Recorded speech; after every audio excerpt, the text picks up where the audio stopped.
ሰላም ውድ እህቴ እንዴት ነሽ?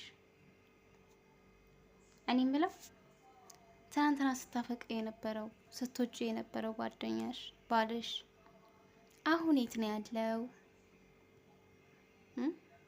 ትዳር ይዞ ነው? አንቺን ትቶ ሌላ ህይወት ጀምሮ ነው ያለው?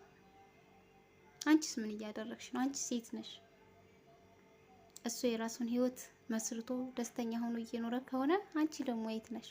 ስደት፣ አረብ ሀገር። ግን አንቺ ትናንትና ለሱ ብዙ ኃላፊነት ወስደሽ ብዙ መስዋዕትነት የከፈልሽ ብዙ የታገልሽ ለሱ የኖርሽ ለሱ የቆምሽ እሱን ስትረጂው ስትደግፊው የነበርሽ ዛሬ ደግሞ ትቶሽ ሄዶ የራሱን ህይወት ቀጥሎ የራሱን ጎጆ ቀልሶ ደስተኛ ሆኖ እየኖረ አንቺ ደግሞ ገና ስደት ላይ ከሆንሽ ምን እየተሰማሽ ነው? አየሽ፣ ትናንትና እሱ አይወድሽም ነበር፣ አንቺ ነበርሽ የምትወጂው። ስለወደድሽው ብዙ መስዋዕትነትን ከፍለሽለታል፣ ብዙ ሆነሽለታል፣ ብዙ ደክመሻል። ግን ደግሞ ትቶሽ ሄዷል። የራሱን ህይወት እየቀጠለ የራሱን ህይወት እየኖረ ነው። አንቺ ደግሞ ያኔ ይህንን ባላደርግለት ኑሮ እኮ እዚህ በደረስኩ ነበር፣ ያንን ባላደረግኩ ይሄ በደረስኩ ነበር እያልሽ ከከፈልሽው ዋጋ ከከፈልሽው መስዋዕትነት በላይ ደግሞ ሌላ ታሪክ ውስጥ ገብተሽ አይምሮሽ ውስጥ ጥያቄና መልስ እየፈጠርሽ የብስ ጊዜሽን እያጠፋሽ ራስሽን እያቆሰልሽ ራስሽን እያደከምሽ ከሰውነት ተራ እየወጣሽ ነው ያለሽው። ስለዚህ ላለፈ ነገር ተመልሶ ላይመለስ ነገር በድጋሚ እያሰብሽ ጥያቄና መልስ ቅንጭላትሽ እየፈጠርሽ ራስሽን አትጉጂ። ተነሽ፣ ጠንካራ ሁኚና ጎበዝ ሁኚና እስኪ ተነሽ። ከዛ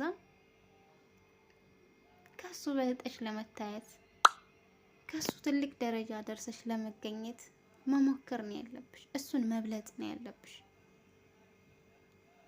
ምክንያቱም እሱ ሲጀመር ትናንትና አንቺ ድልድይ ነበርሽ።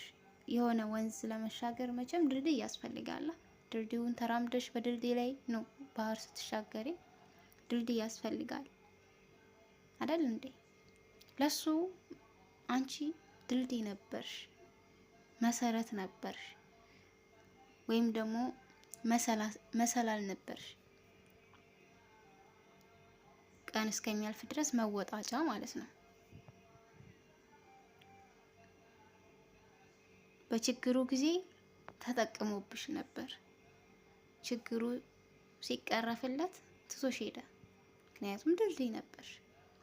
ድልድይ ባህሩን ካሻገረ ለሌላ መስመር ለሌላ መንገድ መቼም ካለበት ላይ ነቅለን ይዘነው አንሄድም፣ እንተዋዋለና ባለበት እንደዛ ነበርሽ። ስለዚህ ንቂ፣ ራስሽን አትጉጂ።